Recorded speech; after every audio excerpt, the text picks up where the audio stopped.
orang Swedia. Beliau dulu ahli dinamit, ahli kimia, insinyur yang sukses dan kemudian menjadi kaya banget. Kesuksesannya membuat salah satu penyesalan dalam dirinya karena dinamit dipakai bukan untuk bagian dari alat tambang atau konstruksi, namun banyak juga dipakai untuk membunuh manusia. Nah, kalau kita berpikir mengenai ilmuwan dalam era kontemporer, nama-nama yang muncul siapa saja? Isaac Newton di abad 17, Albert Einstein, kemudian Aristotle kira-kira 2000 tahun yang lalu Charles Darwin, Nikola Tesla, Marie Curie yang merupakan seorang perempuan Yahudi dari Polandia lalu mengungsi ke Prancis dan menang 2 Nobel. Nah, jika kita perhatikan semua itu nama-nama Eropa, tidak ada nama Timur Tengah. Dalam 121 tahun terakhir, dalam sains, penghargaan diberikan sudah 631 kali dalam bidang sains saja. Dan dari 631 itu, 66% dimenangkan oleh orang Kristen, 24% dimenangkan oleh orang Yahudi. Lalu, berapa persenkah yang dimenangkan oleh orang Islam?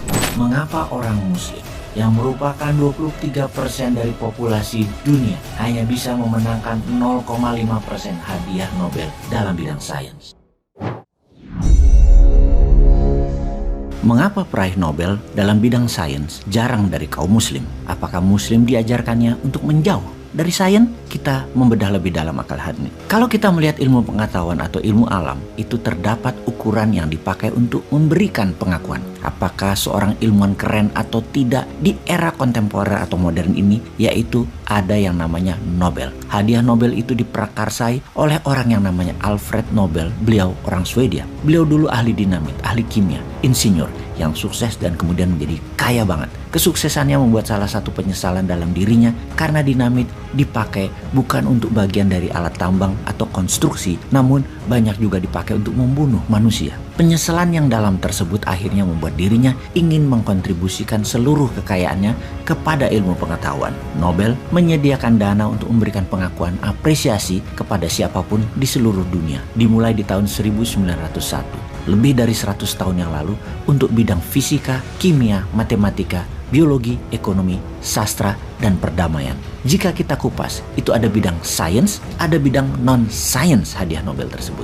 Dalam 121 tahun terakhir, dalam sains, penghargaan diberikan sudah 631 kali dalam bidang sains saja. Dan dari 631 itu, 66% dimenangkan oleh orang Kristen, 24% dimenangkan oleh orang Yahudi. Lalu, berapa persenkah yang dimenangkan oleh orang Islam? Yaitu hanya 0,5% dari 631 hadiah Nobel tersebut. Persisnya hanya 3 orang Muslim dalam 121 tahun. Dan yang pertama kali itu dimenangkan di tahun 79 oleh seorang ilmuwan fisika yang bernama Abu Salam, orang Pakistan. Dan itu pun juga dia sharing dengan ahli fisika lainnya yang namanya Stephen Wilbert, orang Yahudi di Amerika. Yang kedua adalah orang Mesir dalam bidang kimia. Yang ketiga adalah orang Turki juga dalam kimia juga. Sahabat, Anda tahu populasi Muslim di dunia berapa persen dan berapa jumlahnya? Untuk populasi dunia yang saat ini kira-kira 7,8 miliar, populasi Islam atau Muslim itu 1,8 miliar, kurang lebih 23%. Kaum Nasrani Katolik itu totalnya 2,5 miliar dari populasi dunia, kurang lebih 33%. Pertanyaan saya, mengapa orang Muslim yang merupakan 23% dari populasi dunia hanya bisa memenangkan 0,5% hadiah Nobel dalam bidang sains? Nah, kalau kita berpikir mengenai ilmuwan dalam era kontemporer, nama-nama yang muncul siapa saja? Isaac Newton di abad 17, Albert Einstein, kemudian Aristotle kira-kira 2000 tahun yang lalu Charles Darwin, Nikola Tesla, Marie Curie yang merupakan seorang perempuan Yahudi dari Polandia lalu mengungsi ke Prancis dan menang 2 Nobel. Nah, jika kita perhatikan semua itu nama-nama Eropa, tidak ada nama Timur Tengah, nama Afrika atau nama Asia. Dan yang menjadi catatan penting dalam sejarah atau mungkin sengaja tidak dimunculkan ke permukaan adalah Islam sesungguhnya pernah memiliki dan mengalami masa kejayaan. Yang pertama adalah zaman Umayyah yang dimulai pada tahun 661, tepatnya 29 tahun setelah Nabi Muhammad meninggal. Itu berbasis di Damaskus.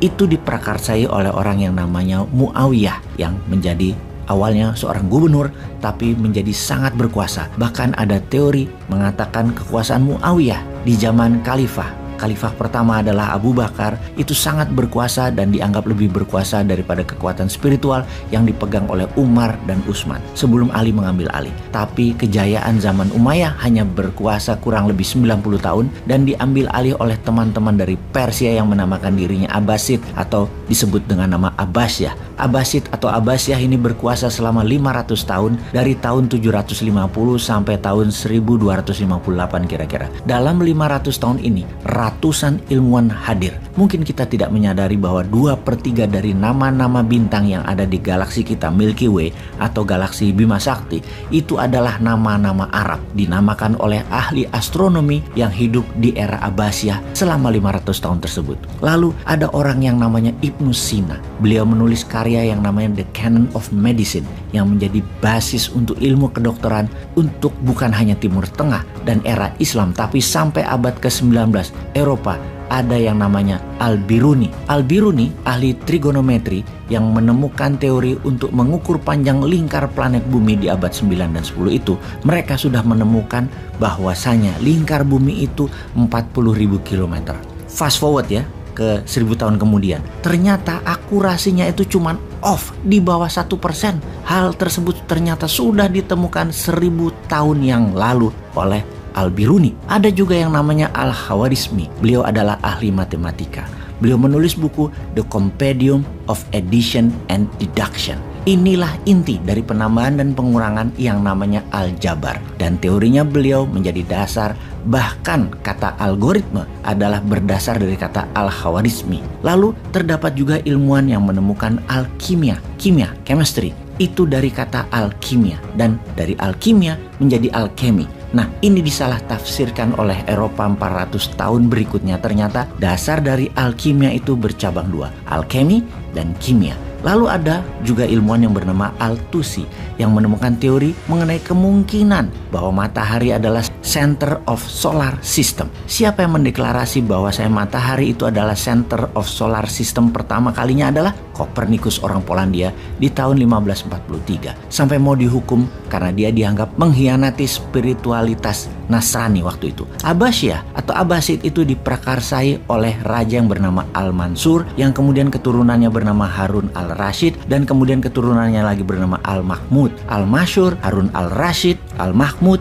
mengumpulkan karya-karya yang ditempatkan di Baitul Hikmah atau di House of Wisdom. Tapi hebatnya, mereka mengumpulkan karya-karya dari seluruh dunia, dari zaman Aristoteles sampai zaman Romawi sampai Tiongkok, dan jangan lupa di abad 89 itu juga bersama dengan kejayaan dinasti di Tiongkok yang bernama dinasti Tang. Dinasti Tang menemukan kertas yang digunakan untuk menulis dan akhirnya digunakan untuk memprinting uang. Ratusan ilmuwan itu muncul dalam 500 tahun, dan yang hebat, kerukunan dan keterbukaan itu sangat dikedepankan oleh para raja tersebut. Mereka mengundang orang Yahudi, orang Kristen, orang Islam, bahkan ateis. Bahkan ada pemimpin Baitul Hikmah tersebut atau di House of Wisdom tersebut adalah orang Kristen. Selama mereka mengerti substansinya Baitul Hikmah itu apa, hak itu bisa diargumentasikan bahwa di zaman Abbasiyah itu adalah zaman pertama di mana meritokrasi dikedepankan. Tidak perlu warna kulitnya apa, agamanya apa, yang penting tepat, faham, pinter, dan bijak. Dan hebatnya lagi ilmu pengetahuan di zaman Abbasiyah itu prakondisinya adalah pengetahuan matematika. Anda bekerja sebagai PNS, mau bikin startup, mau kerja sebagai guru, mau melukis, itu harus mengerti matematika. Namun sayang pada 1258 runtuh, dihantam oleh Hulagukan, keturunan Genghis Khan, salah satu pangeran dari kerajaan Mongol, menghancurkan Baghdad, ibu kota Abbasid. 1 juta manusia meninggal waktu itu. Jutaan buku yang ada dibakar, dihancurkan, dibuang, dan lain-lainnya. Itu merupakan titik infeksi yang menyebabkan menurunnya kejayaan Islam. Yaitu, 1, diserang oleh Hulagukan di tahun 1258. 2, terdapat hipotesa lain yang menyebabkan penolakan mengedepankan pemikiran Islam di zaman Abbasiyah, di mana sains Islam itu menurun karena sikap orang-orang Eropa untuk tidak lagi mau menggunakan Timur Tengah sebagai titik interaksi antara Eropa, Timur Tengah, dan Asia. Mereka mengambil keputusan untuk naik kapal muter melalui Afrika, India untuk menuju Asia mencari rempah, sehingga dianulir kepentingan untuk lewat Timur Tengah. Ini merupakan kemungkinan kedua bahwa kejayaan Islam itu menurun secara drastis karena hal itu. Ketiga, ditemukannya mesin cetak di Eropa di abad 15. Di Jerman. Mesin cetak kertas ini menjadi game changing. Karena mesin cetak, mereka bisa memes produksikan tulisan-tulisan tersebut hingga proses belajar Eropa jauh lebih cepat daripada Asia ataupun Timur Tengah. Dan 4, ada seorang filsuf yang namanya Hamid Al-Ghazali yang mengedepankan pemikiran bahwasanya revolusi atau wahyu atau spiritual itu jauh lebih penting daripada investigasi rasional. Kalau disederhanakan, peribadatan lebih penting daripada amalan duniawi. Jadi, ini adalah 4 kemungkinan atau sebab mengapa zaman Islam itu tiba-tiba menurun.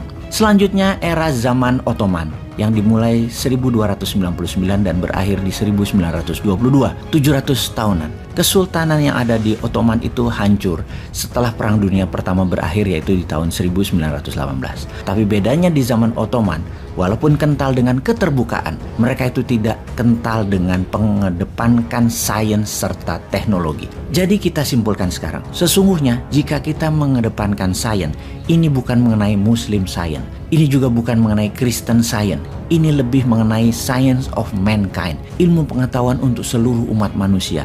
Untuk itu kita harus segera membangun House of Wisdom, Baitul Hikmah yang baru, berbasis keterbukaan, kesetaraan, tidak mengkotak-kotakan manusia, dan pastinya membuka hati selapang-lapangnya. Itulah New Mind. Hai, kamu tahu nggak sih? Pakai Dinaran, kalian bisa beli emas dengan biaya 10.000 aja loh. Kamu bisa transaksi emas dengan sistem digital jauh lebih mudah. Beli emas, belanjakan emas, ambil emas, beri atau transaksi emas bisa dimanapun kalian lakukan.